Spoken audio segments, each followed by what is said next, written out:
Kat and Nicole kissed, everyone. They kissed. You heard me correctly. Stay tuned to find out about that and so much more. I'm Maria Menounos, and you're tuned in to AfterBuzz TV, the ESPN of TV talk. Now, let the buzz begin. Happy Thursday, everyone. We're back to another episode of Raising Dion. Episode 6, Super Friends. Welcome. How are we doing, everyone? Good. Doing so great. excited to be here. Yeah. I know, me too. It's just getting better and better. I'm your host, Carla, and I'm joined by my amazing girl squad. We have lover of all things Esperanza, Miss Kay Montgomery. Yeah. Hi, girl. Hey, girl. Hey. And we have Michael B. Jordan's biggest fan, Miss Susie G. What's up, guys? Today we're going to be talking about, well, there's so many things to talk about. We're going to be talking about Rashad and Nicole, the super friends that we see in this episode, Biona, and lastly, that kiss. The kiss that has me so shook. We have our sweetest moments, some news and gossip, and we're going to wrap up with some predictions. But before we do all of that, what are our overall thoughts, ladies? Whew, it was a lot on our plate this episode. So much. So much, and I loved it. I was stuffed and full and satisfied. Favorite episode so far, hands down. Like, I'm on the same page. wanted to watch it again, and I think it's just gonna keep getting better. I secretly wanted to watch the next episode, but I couldn't I leave you know. guys Same. behind. Same. Just the way it ended, everything about it, the way it started, ended, everything in between. I just did not see any of it coming. It was amazing. No, it was good. Yeah, well, let's just jump right in. So at the beginning of the episode, we've kind of seen this happening slowly. We see Nicole wanting to dabble back into her dance career that she used to have, and it kind of ended up happening because she lost her job. And through that, there's Rashad. Sexy Rashad. He is, I mean, I like Michael B. Jordan, but Rashad is sexy. There's some competition now. Yes, there is. So we were fighting over Michael B. Jordan, but I think I'll take Rashad and you can have Michael now. Wait, then I'm left with Pat? Okay, I'll take Pat. But you love Pat, so it's good. I do love Pat. So my thing is, what do we think his intentions are? Because he seems friendly, he seems nice, he seems to care about her passion, which is dance. Right. But then, you have to question it. What do we think, ladies? It was kind of interesting that he wants her to kind of start dancing on her lunch break. Mm-hmm. He kind of like referenced that. So I think it makes me not know if it's really about the dancing or if he just kind of wants to be around Nicole. He definitely, I think, is going to try to make a move on her. It seems to me that way. Mm-hmm. It seems to me like maybe an old flame or something that has been smoldering, because we noticed before when he saw her walk in, they got a little bit of like catching each other's eye, and I thought like, what's going on here? So I feel like it may be some type of rekindling, or maybe he tried to shoot his shot with her before and missed, and so now he's gonna go more towards it. Yeah. There's a part of me that feels like maybe he genuinely, like he's known her for so long, that he genuinely cares about her dance and that being her passion and her jumping back into it. There's sometimes people around you that see your potential when you are lacking that, Mm-hmm. So part of me wants to really think that, but then the other part of me, the way she looks at him, when her friend was like, girl, you're a little thirsty. Do you want some of my water? The way she looks at him is everything. And the fact that he's so caring and nice, like if that is a possible fling, I'm so about it. I would like to see that happen. Yeah. How much of that could be just admiration, though? Because they used to dance together, and maybe she's just like, man, this guy's at the top of his game. He's still killing it. He's still doing great things. And then nobody kind of sees her in that light as an amazing dancer that still has potential, right? So her boss sees her kind of as a has-been, like, girl, when they were looking at the poster, he was like, yeah, we already did that. I wish I had that body back, that kind of thing. Yeah. And then Dion, she's a mother, and with Kat, she's kind of the, sister that's a scatterbrain, and with Pat, he even looks at her differently. But to have somebody look at you for something that you're passionate about, and somewhere where you really excelled, I think he knows her on a different level. Yeah. Yeah. And she did make that sliding doors reference, which was quite interesting, because I think in anyone's past, you always are like the what if. And so she said, if I didn't have Dion, it's almost like sliding doors, which was kind of, I think she sometimes wonders where her career would have gone if she didn't have Dion. Yeah, I thought that was interesting, too. I love that. I love what you guys had to say. That's literally amazing. I never thought about it that way, that he's kind of the only person that maybe still sees what she was. Yes. And I think it's still in her.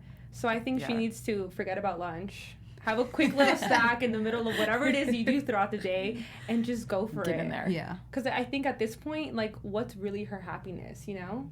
I feel like being a mom is her happiness, but then so many women get lost in being a mom. Exactly. And agree? we see her being, you know, she's kind of distraught and upset. I mean, she has a lot going on. And we can see that she is truly happy when she dances. And I just thought to myself, like, why is she denying herself that? Because right when he mentioned it to her, she's like, oh, no. It's like, why are you denying yourself your one happiness? Like, get it, girl, you know?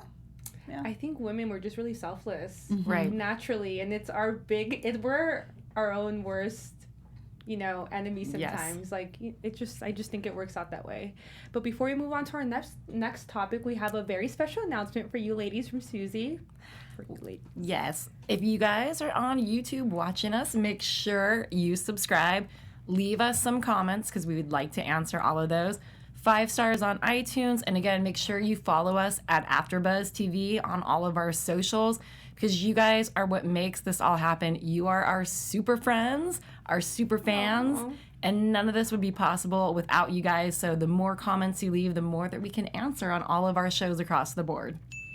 And a big thank you to Keven and Maria. None of this would be possible without you. We appreciate you so much. And I actually do have the live chat here. So if any of you want to jump in, give us your comments, some feedback, anything, we'd love to hear it. And we'll make sure to give you a shout out. So on to our next topic, ladies. We have our super friends. So we have 2 very important super friends in this episode, which I'm really excited about. Esperanza being one of them and Charlotte being the second. But let's start off with Esperanza. I feel like she's been forcing her way into Dion's life.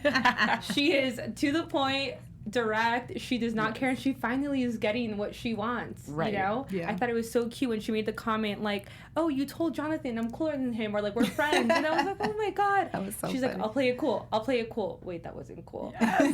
She's just too sweet. She's so sweet. Yeah, she's adorable and smart. I mean, she's showing Beyond. some of Right. our past predictions that we've said. We see Esperanza thinking along the same lines that we were, one of which Right. is about Biona being like, they tracked the storm, but could they be creating the storm? When she said that, I was like, what? Same. Yes. Yeah, I was yeah. shook. Yes. Yeah, she's awesome. She's great with just, I mean, she's just so perceptive, as she's shown us time and time again. Right. Yeah. She also gets upset during like the science fair scene when the other little boy has to join them. So again, it's like she doesn't want to share Dion with anybody. I personally see her as his sidekick. Do we agree that could be his sidekick? I do, definitely. I definitely do, Yeah. 100%. And she's such a different type of sidekick, but you know, we all like have our strengths. And I think she's gonna be a great ally for Dion. I think so too. I was only a little worried when he admitted it to her. Like, do we think that's a good idea? That we're finally admitting such a big thing to a child, to Right. another child, you know? Yeah. What do we think? Do we think that's maybe a mistake? Should he have thought twice about that? May she make the situation more complicated? I don't think so. I think she's super helpful because she said to him, Right. they're watching you. And then what do we see in the last scene, right? Yes. What we always suspected, which was that Suzanne is watching him. And that's what we see on the CCTV, on the short skin, right? That she is watching. So I think he sometimes, I mean, he's a superhero. He's in the middle of everything. But sometimes he is a couple of steps behind, and I think because Esperanza's not in the middle of it, she's able to take a wider view and be able to see some things that he isn't able to see. So I think her saying to him, do they make the storms, and then her also saying they're watching you, are things that he wasn't picking up on, that she's being really helpful and helping him to see. Right. No, I agree. And what's funny though is that even as she's letting him know, like, they're watching you, I don't even think he's fully processing what she's saying. No. Like, he's such, I don't want to say he's such a boy, but like, he's just so oblivious, you know? Like, it's like she's telling you pretty much like what it is. Like, they're watching you, like, you need to be careful. She's like trying to figure out what the monster looks like, and he's just like acts like whatever about it. So I think he needs we all need an Esperanza, apparently. I think so too. And I think she's so smart. Again, I mean, she can even draw the lightning guy, Crooked Man.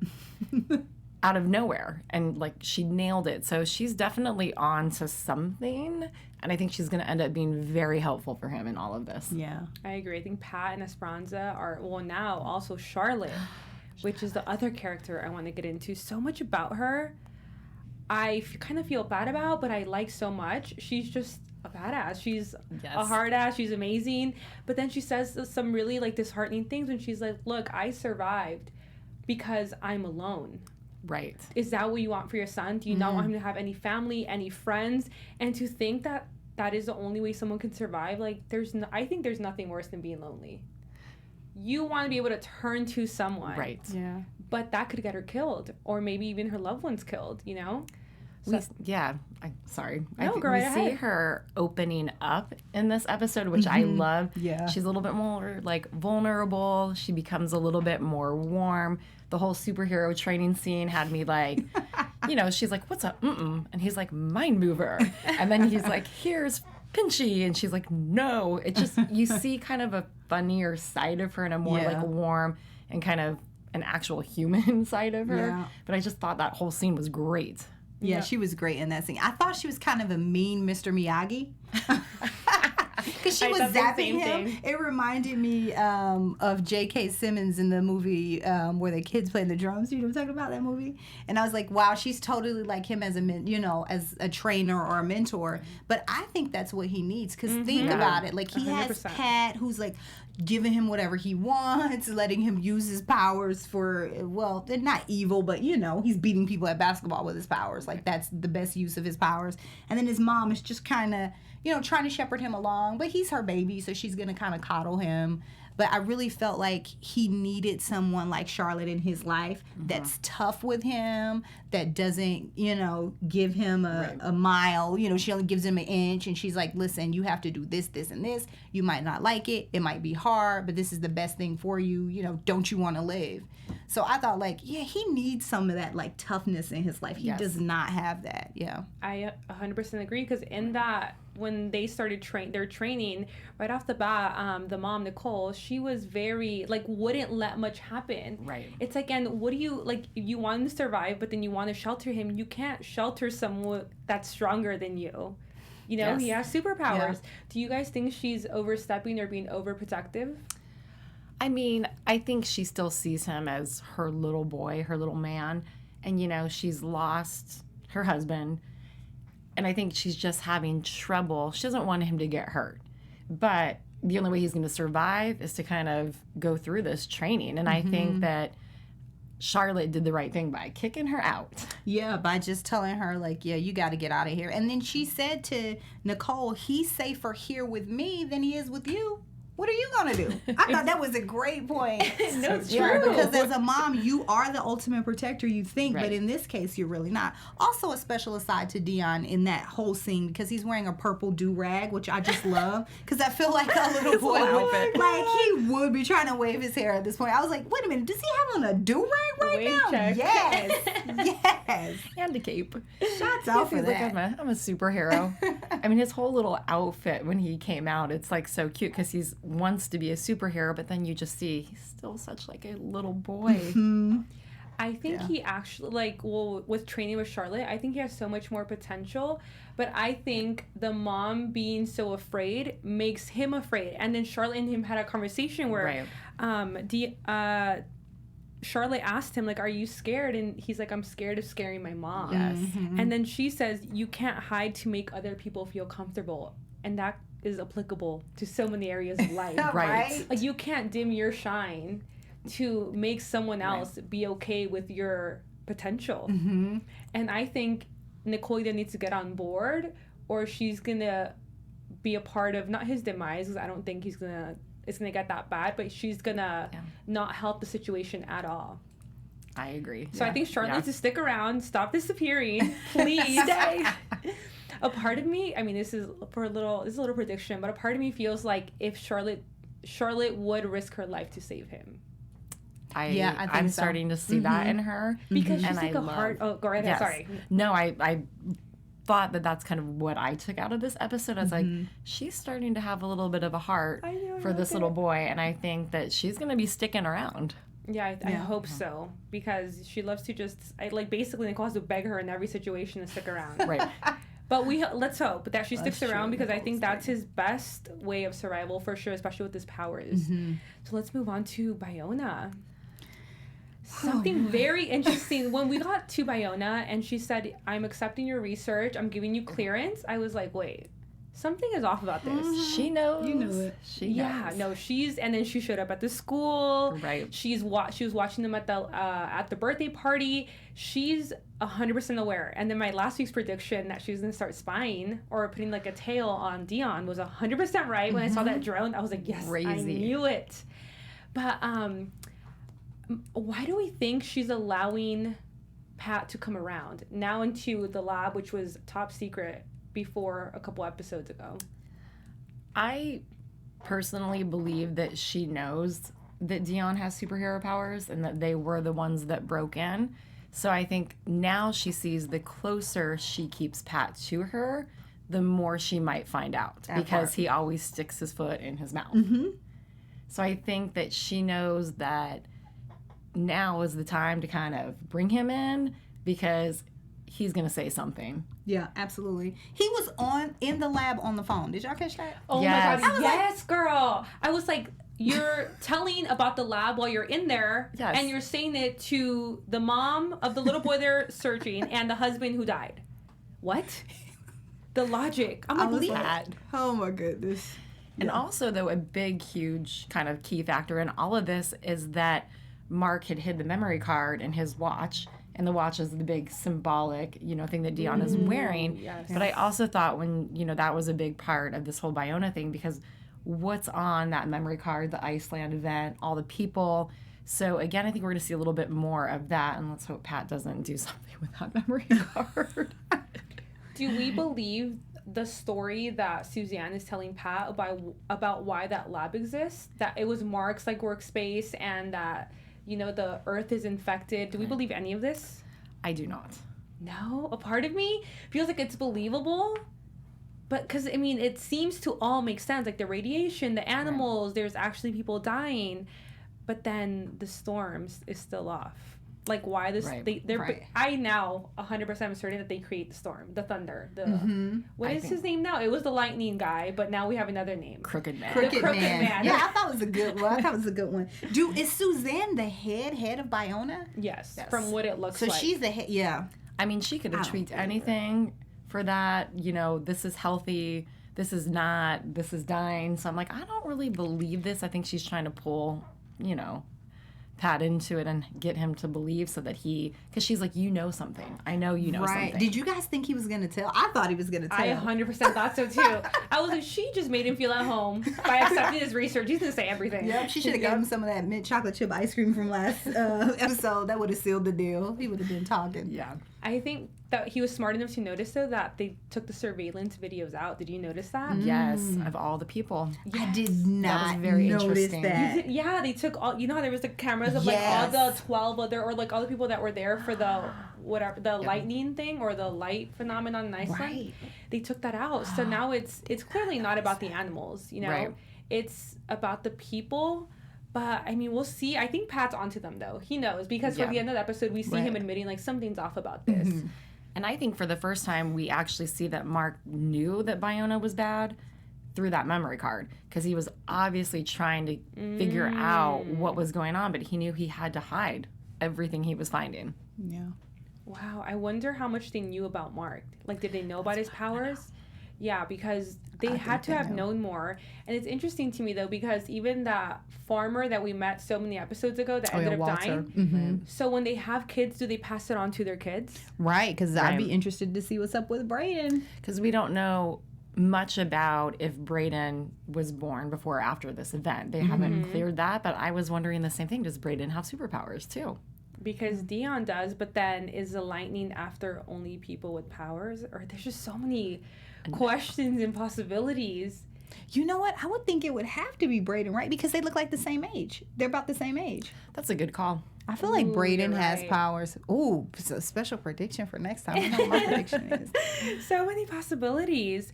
Well, in the middle of Pat telling Nicole about everything that he's seen at work, and then her trying to find more information out because that's what he's telling her to do. They go play pool. And I just think it's so... I like how we're all laughing about this because it was so weird.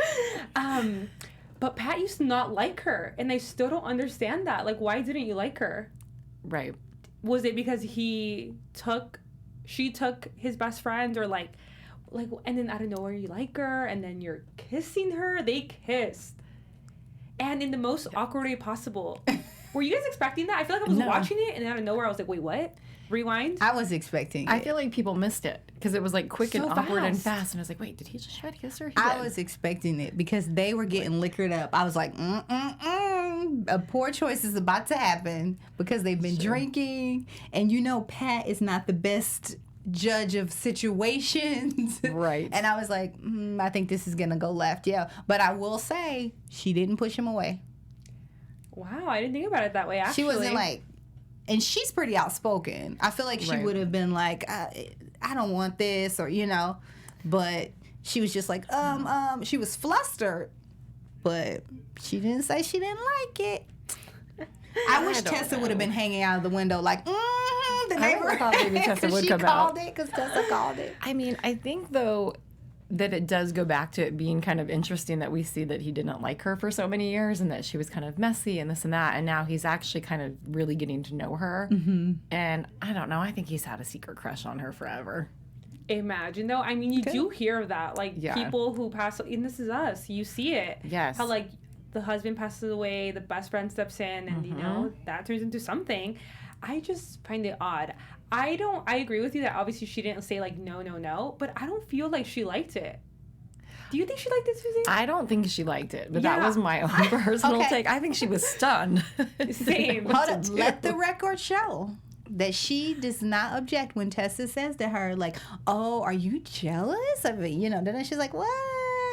And kind of like the long glances towards each other.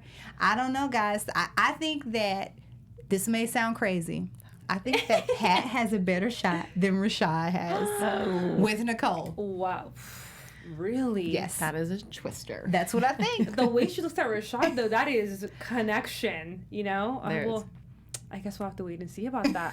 That's so crazy. But I do see the little hints here and there. I think that would be confusing for Dion. Imagine. Yeah, that would Yes. be really confusing for Dion. But like you said, very good call out on This Is Us, because that does happen a lot of times where someone does pass away and you end up with their best friend because they're comfortable. Mm-hmm. And you two are the keepers of the memory. I mean, these are the two people that knew him best. It seems to me like an awkward situation, but it might really be nice. I don't know, to keep the memory alive, but then, I don't know, how do you separate both worlds, you know? Yeah, I think I know sounds funny, but I just can't imagine the two of them. Like, Oh my god, yeah, me neither. it's just, Pat's so awkward and I don't know. If they're both flirty, they have a funny way of doing it, okay? They're like little grade schoolers who are still getting the hang of things. I think so. Well, ladies, let's jump into our sweetest moments. What do we think for this episode? Oh man, for me, the sweet, going back to, of course, Pat and Nicole, before the awkward kiss, I will admit the kiss was awkward. I thought it was so sweet and adorable when they were dancing together on the way home. And Pat was like, the Tinder dance, which I have never seen. He was like, swipe left, Oh, I swipe loved right. it. And then she was kind of dancing, and then he just started to work it. And she was like, what are you doing with your body? That was like the best sentence I've ever heard. What are you doing with your body? And he was like, I'm shaking what my mama gave me. That was so funny. And just like the sweetest moment between them two, just going back and forth and having fun and teasing each other. I thought it was so sweet. It was one of my favorite little interchanges through the whole episode. You are Team Pat. I see it. It's Esperanza and Pat over here. And for you, Susie? Mine is between Charlotte and Dion, because Ooh. when Nicole said, please don't leave, please don't, let the storm kill my son, please. And she comes back and they're sitting down and she says, your father saved me, so now I'm going to save you, to Dion. And my heart, of course I cried. I started crying. It was like over by the washing machine when they were training. And I just thought, she just finally Charlotte. It was sweet. It was the sweetest thing she's ever said so Yeah. far. Yeah, that's true. I agree. Mine was between Rashad and Nicole. So we have a little Rashad and Kat thing going here. I liked that when she was doing her little solo that we had seen her in one of the flashbacks, that he comes out of nowhere and is kind of like encouraging her. And he goes, well, you were a little shaky though. I love that he cares, and I love seeing her in her element. I feel like that's when you see the most vulnerable side of her. Agreed. It's amazing. I love it. So do we have some news and gossip, ladies? Yes, I have some news about Kat, who is absolutely one of my favorites. So Kat's character is played by Jasmine Simon, and she's actually an advocate. She just had an adorable baby. She's actually an advocate for the March of Dimes. She was going on her Twitter talking about her experiences with pregnancy. She has all these beautiful photography pictures that she took when she was pregnant, but she said, I want to show you guys the other side of pregnancy. She had a disease called hyperemesis gravidarium, which a friend of mine actually suffered with. She was throwing up 10 to 15 times a day. She could barely walk. This was all because of her pregnancy and during her pregnancy. She talks about how she was so disheartened by it. She fell into a depression and even had some suicidal thoughts, but was able to pull it out with help from family and friends and doctors. And so she's really just become a strong advocate for this disease and just letting women know, like, there's hope on the other end, and you should keep fighting against it and make sure you talk to your doctors about it, and actually giving it a name, which is one thing that I think is really important, because it's not just typical morning sickness. It's a severe disorder. So I thought that was really awesome, and that's the latest news from Jasmine Simon, a.k.a. Big Sister, who I adore, Kat. I love that. I feel like us women go through a lot. It's bring awareness as much as possible, because it's tough, you know, and no one wants to feel alone in their struggles. Well, ladies, any final thoughts maybe on the episode? Anything we maybe missed, or did we get it all? I mean, we covered it was a lot. There was a lot in this episode. So much. Well, I hope next episode is just as amazing, but what do we expect for next episode? Your AfterBuzz TV predictions. I mean, I think... Kay, Susie, me, whoever wants to go. I think Pat and Nicole will completely ignore the kiss until a couple of episodes down in the season. I think next episode they're not even going to talk about it. It's not even going to come up, period, at all. And we're going to be like, what about the kiss? Not even going to bring it up until maybe episode 8. You know what I also think is because Biona is now sponsoring the kids' science fair projects, and they're giving them Apple computers and downloading links. I think they're going to continue to track Dion in that way. Mm-hmm. So I'm interested to see kind of how Biona plays out in this whole science fair situation. I think Biona's going to capture Dion. Oh. That's a little extreme, but I think so. Why are you watching him? You can't get much information from just looking from afar. Mm-hmm. So they're going to have to, I think, get him. And when is Kat going to find out about Dion's superpowers? At some point, this is going to come out, and I'm waiting for what episode that's going to happen. Ooh, I can't wait to see her reaction, because I feel like she's going to totally flip. Yeah, she's going to freak out. Well, where can people find you, ladies, on social media? I can be found on Instagram at Itskahaila, ITSKAHALIA. And you can find me on Instagram at Susie G Styles. And you can find me, Carla, on Instagram at Carla L. Contreras and Twitter at Carla_C. Thank you so much for joining us. We will be here for next episode. Can't wait. Yay. Yeah. Our founder, Keven Undergaro, and me, Maria Menounos, would like to thank you for tuning in to AfterBuzz TV. Remember, we're not just the first, we're the biggest in the world, and we're the only destination for all your favorite TV shows. Whatever you crave, we've got it. So go to AfterBuzzTV.com and check out our lineup. Buzz you later. The views expressed herein are those of the hosts only and do not necessarily reflect the views of AfterBuzz TV or its owners or principals.